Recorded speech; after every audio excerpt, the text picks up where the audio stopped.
All right, Wes, let's wrap it up with a pulse check, sir. So we have a high game and a low game. Usually we do games, sometimes we do hardware. In this situation, we're Mm-hmm. both doing games. This week I had the high game, the higher Mm-hmm. priced game. You had the lower price game.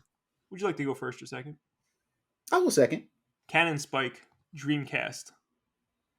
This is a weird Capcom game that has like it's not a Smash Brothers game. Mm-mm. Like it doesn't play like Smash Brothers, but the idea of bringing all their sort of characters together, Capcom did this for Cannon Spike. It was a top-down shooter Hmm. that had Capcom characters in it, Yeah, obscure ones. yeah, definitely obscure ones, and the game in general must not have sold well. I'm sure it probably had again a lot of low print run, but this isn't the hardest to find Dreamcast game, but it's probably top 10, top 15. It's definitely one of the harder ones to get on your Dreamcast, and the price shows. A loose copy today is $165. Complete in box is $300. You find yourself a sealed copy. It's actually not bad when you compare to the complete in box. A sealed copy is only $453. That's not bad, Wes. That's not bad. Like you said, especially since a complete in box is $300. It's not bad. An extra $100 or so get you a sealed one if you could find one. Mm-hmm. Mm-hmm. We look at the peak though. These are all pandemic prices. February 2022, $267 for a loose copy. That's about 100, almost exactly $100 difference. So it lost Mhm. about $100 between February 2022 and January 2024. Complete in box, $341. That was April of 2022, and currently it's 300. So not a huge difference there. Dropped a little bit.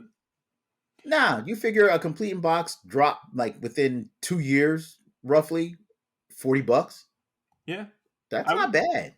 It definitely, for the higher price games, it definitely held onto its price a lot better than most games did through this crash from the sealed market. Speaking of the sealed side, April 2021 was the peak, $964 compared to 453 today. So that lost almost half its value right there. Yeah, I'm just sitting here thinking about the game itself. It's like, man, that game was fun. It was. I mean, it's Capcom. Capcom, just kept churning out goodness back then. But it like I said, it had obscure characters. It had Charlie from Street Fighter. No, not Charlie. Nash. Hmm. It had Nash from Street Fighter. And I want to say it had Mega Man in there too. Yeah, I never played it, so I'm not sure, but I would definitely pick this up. I have a lot of the heavy. Well, let me not say a lot. I have a good amount of heavy hitters on the Dreamcast, and this is one I would like to get in my collection. Yeah, it was fun. It was a lot of fun when it came out. I haven't played it in a while. I think I may want to dig it out and play it again because it Heck yeah, was it was it was fun. It was a lot of fun. it looks awesome. All right, Wes, you're up, sir. So my pick is I don't want is it an obscure game? I don't know, I would say it's but more of a like a niche game. I don't. yeah, It's I kind of would say it's so. not it's not really obscure. It's uncommon. It's not something you're going to see every day, but it's also not like the hardest game in the world to find. Which is true. So there was a PC game that came out called American McGee's Alice, and basically it was a goth version of Alice in Wonderland, but it was a platformer. Hmm. Alice. The cover had Alice with like black hair.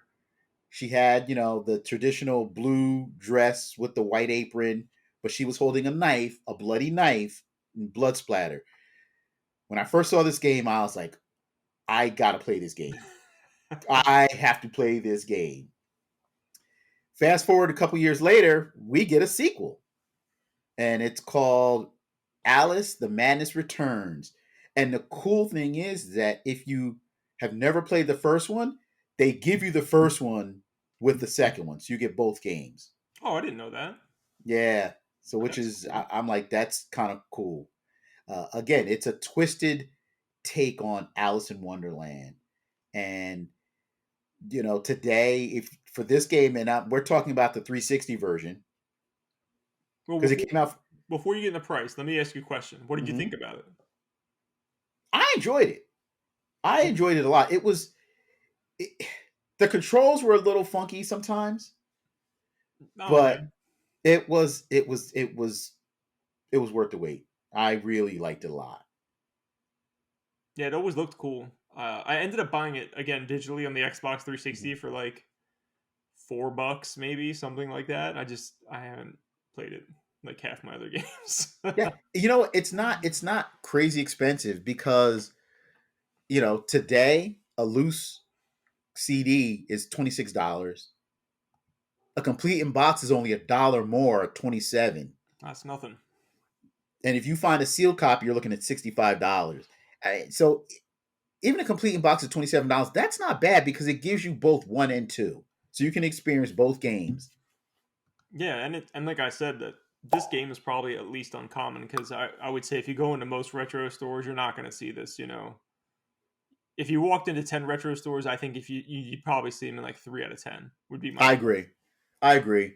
I don't think too many people bought it. We get it. I've seen it in on our store and Level Up a couple times, Hmm. but it does sell. It's like if it's on the shelf, it doesn't last too long. Yeah, because it's like I said, it's kind of uncommon. It's a weird like little Mhm. oddity. It would be something a collector would pick up in like just a few seconds. Like, oh, that's interesting. Yeah, yeah, exactly.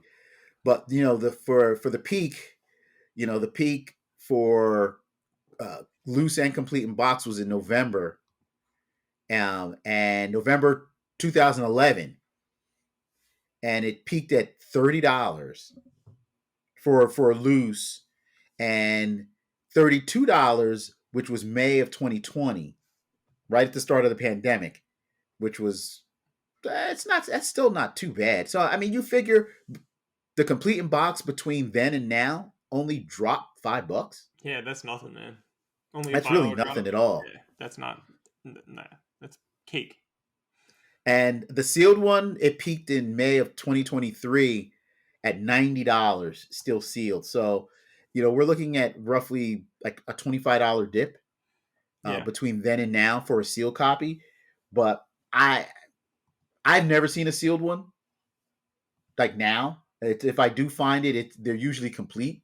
Hmm. Even in the wild, I'll go and if I see it on the shelf, it's usually complete. But it was a interesting game.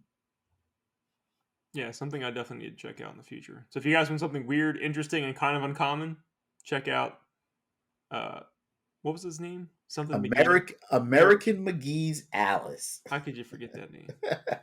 Mm, check Dude, it it's a out. it's a bloody version of Alice in Wonderland. Everybody should play it. Absolutely. All right, guys, that's going to do it for this edition of the Nerd Enthusiast Gaming Podcast. Thank you for joining us today. I really appreciate it. Um, Again, with me as always is Wes. Wes, where can people find you? You can catch me on Instagram at Grendo5XBX and at Level Up Entertainment at the Hamilton Mall in Mays Landing, New Jersey. If you're ever in the area, stop by. Let's talk video games. Let's talk comic books. Let's chat. My name is Matt. You guys can follow me on Twitter or X, whatever you want to call it, at from NJ2CA. The two is the number two. Follow the company as well. It's at Nerd Enthusiast on all social media platforms. Consider supporting us over on Patreon.